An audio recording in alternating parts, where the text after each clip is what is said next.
On se trouve ici sur le terrain fédéral, le terrain d'honneur du domaine de Courrance, qui appartient à la Fédération française de polo. Le domaine de Courrance est en réalité un château avec un parc de 60 hectares. On est ici juste à l'extérieur, vous pouvez voir les murs derrière. On essaye de créer une activité et d'accueillir des événements liés autour du polo, que ce soit des cours, des matchs d'entraînement, des tournois. Grâce au polo de Courrance, on a l'opportunité de pouvoir exercer notre sport favori, avec des infrastructures assez sympathiques. On a un très grand terrain, là, comme vous pouvez le voir. Ça fait 11 ans que je joue au polo ici et je suis ravi.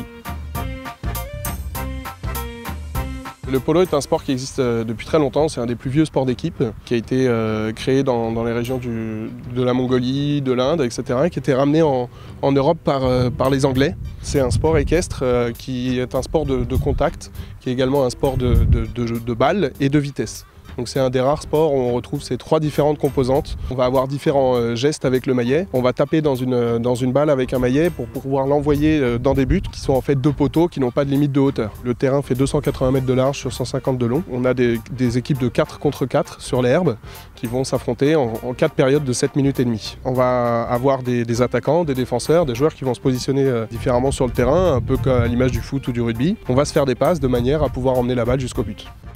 On va avoir un maillet qui va être de taille différente en fonction du cheval qu'on va monter. C'est des tailles en pouces, donc celui-là fait par exemple 52 pouces. Une canne en bambou et une tête de maillet en bois plein qui va permettre de taper dans la balle. On va taper plutôt dans la balle de manière plate et non pas comme au croquet. Au niveau des protections, on va avoir des bottes en cuir qui vont pouvoir protéger d'un coup ou d'une balle qu'on va recevoir. Après, au niveau du cheval, on a un harnachement qui va être assez proche du harnachement classique, mais avec des variantes. Donc là, c'est pour le coup un roller en caoutchouc avec un ferme-bouche. Vous avez 2 paires de rênes pour différencier la direction du frein, de manière à pouvoir dissocier en fait ces deux actions. Une martingale fixe pour que le cheval ne lève pas trop la tête.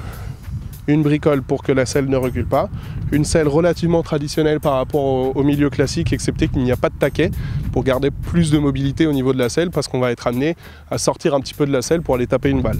On va avoir des bandes de polo, donc là, que aux antérieurs parce qu'on est sur un cours. Si on est sur un match d'entraînement ou un tournoi, on va avoir sur les 4 membres. Et on va natter la queue et couper la crinière de manière à ne pas gêner ni la position de la main du cavalier parce qu'elle est toujours au-dessus de l'encolure avec une seule main, et on va natter la queue pour pas que le maillet se prenne dans la queue.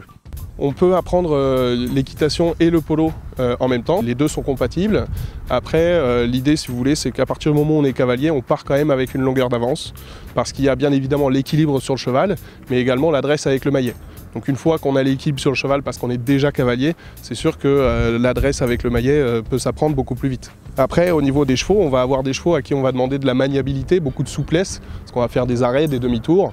Ça va être des vrais sportifs de haut niveau, dont on va s'occuper comme tel. On va les entraîner tous les jours, parce qu'ils font des gros efforts. C'est des sprinteurs à qui on va demander de s'arrêter, de tourner sur place. Et on va avoir du coup des races qui vont se retrouver comme ça, que ce soit des races américaines. La plus connue, c'est la race argentine, parce que le polo est très développé là-bas. Le cheval criollo, comme on l'appelle.